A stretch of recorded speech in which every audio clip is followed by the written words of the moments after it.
जय माता राम। जथा क्रिया तथा भक्ति, जथा भक्ति तथा ज्ञानम, जथा ज्ञानम तथा प्रेमम। क्रिया मतलब कर्म के बारे में बोल रहे हैं। कर्म को दो भाग में भाग किया गया है, एक स्वकाम कर्म और निष्काम कर्म। स्वकाम कर्म में आपका वासना रहेगा, चाहिदा रहेगा, कुछ चाहत रहेंगे, उसमें कामना रहेगा, उसमें कुछ मांगते हैं, कुछ चीज़ के लिए आप लोग कुछ क्रिया करते हैं, कोई चीज़ पाने के लिए आप लोग कुछ क्रिया करते हैं, वो स्वकाम है। निष्काम जिसमें कोई कुछ चाहत है ही नहीं, कोई चीज़ मांग नहीं है, आपका कोई डिमांड नहीं रखे हैं, वो निष्काम कर्म है।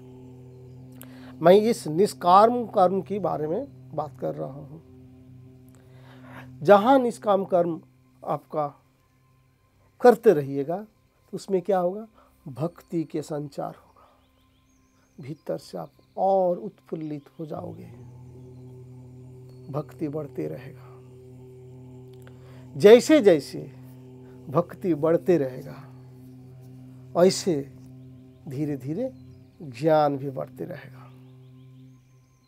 अपने आप के अंदर एक उपलब्धि होगा, रियलाइजेशन। जैसे जैसे आप उपलब्धि कर पाओगे, ज्ञान जैसे जैसे बढ़ते रहेगा, वैसे वैसे आपका प्रेम बढ़ते रहेगा। क्यों? ये तो निष्काम भाव से कर रहे हैं आप, कोई मांग नहीं है आपका। और स्वकाम कर्म में आपको भोग मिलेगा, दुख भी मिलेगा, उसमें सुख भी मिलेगा, यंत्रणा भी मिल सकता है, उसमें लाभ क्षति का हिसाब है, क्योंकि उसमें कंडीशन रखा जाता है। आप ईश्वर से भी कुछ मांगते हैं, उसके लिए कुछ क्रिया करते हैं, वो सकाम कर्म है। प्रभु मेरे ये काम आप कर दो, मेरे ये वासना आप पूरा कर दो, मैं आपको फूल चढ़ाऊँगा, मैं आपको ये चढ़ाऊँगा। ये से आप लोग कंडीशन बना लेते हैं अपने आप में, तो वो है सकाम कर्म। जहाँ पर कंडीशन आ जाएगा, जहाँ पर कुछ मांग रहेगा, जैसे आपको कुछ ना मिला तो ईश्वर पर भी आप लोग का विश्वास उठ जाता है, क्योंकि वो विश्वास अविश्वास के विश्वास है। आप लोग उसमें कंडीशन रख देते हैं। तो चलो कोई बोलते हैं, चलो एक बार मांग ही लेते हैं, वहाँ पर सुने हैं, वहाँ पर उस मंदिर में जाके कुछ मांगने से मिलता है, वहाँ पर उस भगवान से कुछ मांगने से मिलता है। चलो जाते हैं, इतने सारे आदमी जाते हैं, जब चलो मैं भी जाता हूँ, मांगने के लिए जाते हैं, तो वहाँ पर कंडीशन रखते हैं आप लोग। तो जैसे आपको नहीं मिला उसमें आपको दुख लगेगा, क्योंकि उसमें आपका चाहत, आपका भूख, आप भोग वासना के लिए ये सब कर रहे हैं, तो उसमें दुख भी मिल सकता है, कष्ट भी मिल सकता है, सुख भी मिल सकता है। और मैंने आप लोगों को आपको पहले भी बताया है कि सुख असुख से भी बड़ी बीमारी है, क्योंकि आप लोग का तो चाहत बढ़ते रहता है ना, चाहत तो आप लोग का बढ़ते रहता है। तो क्या होगा, सुख असुख से क्यों बड़ी बीमारी है? अरे असुख के बीमारी के तो चिकित्सा हो पाता है, और सुख का कोई चिकित्सा नहीं है। आज आपको ये चाहिए, कल आपको वो चाहिए, बढ़ते रहेगा, इसका कोई इलाज नहीं है। तो सकाम कर्म से आपका सुख भी मिल सकता है, दुख भी मिल सकता है, उसमें भक्ति रहेगा नहीं। निष्काम कर्म में भक्ति रहेगा। कब भक्ति आता है?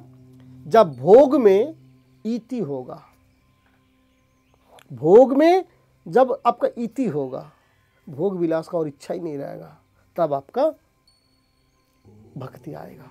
वो निष्काम कर्म से ही आता है। भक्ति जैसे बढ़ते रहेगा, ईश्वर पर बढ़ते रहेगा जैसे भक्ति, उसमें आप शांत हो जाओगे। उसमें आपका कोई द्वंद्वता नहीं रहेगा, कोई झगड़ा नहीं, खाली भक्ति ही भक्ति। आप अपने मन से ही आनंद में रहेंगे। आप उसमें क्या होगा, ज्ञान प्राप्ति होगा आपका। जितना भक्ति बढ़ेगा उतना ज्ञान बढ़ते जाएगा। उसके साथ साथ प्रेम भी बढ़ेगा, क्योंकि उसमें कुछ आपका चाहत नहीं रहेगा। प्रेम में कोई कंडीशन नहीं रहता है। प्रभु के प्रेम करोगे, आप लोग प्रभु से प्रेम करोगे तो उतना ही आनंद में रह पाओगे, व्याकुल होकर। आप लोग पुकारो, देखो, तब दर्शन होगा ही, इतना मेरे विश्वास है। दर्शन के लेके एक बार आप लोग को बाद में समझाएंगे दर्शन कैसे होता है, कैसे मिलता है। उसके लिए एकांत साधन का जरूरी है, ध्यान का अभ्यास का जरूरी होगा। भक्ति जैसे जैसे बढ़ते रहेगा वैसे आप एकांत में हो जाओगे, प्रभु से प्रेम हो दे जाएगा। बाहर चारों तरफ कुछ नजर ही नहीं आएगा, आपको कुछ ध्यान ही नहीं रहेगा, ईश्वर से प्रेम होते रहेगा। कोई द्वंद्वता नहीं, कोई कुछ भी नहीं रहेगा, कोई कंफ्यूजन नहीं, कोई हेजिटेशन नहीं, कोई फ्रस्ट्रेशन नहीं, कोई टेंशन नहीं, ओनली कंसंट्रेशन रहेगा।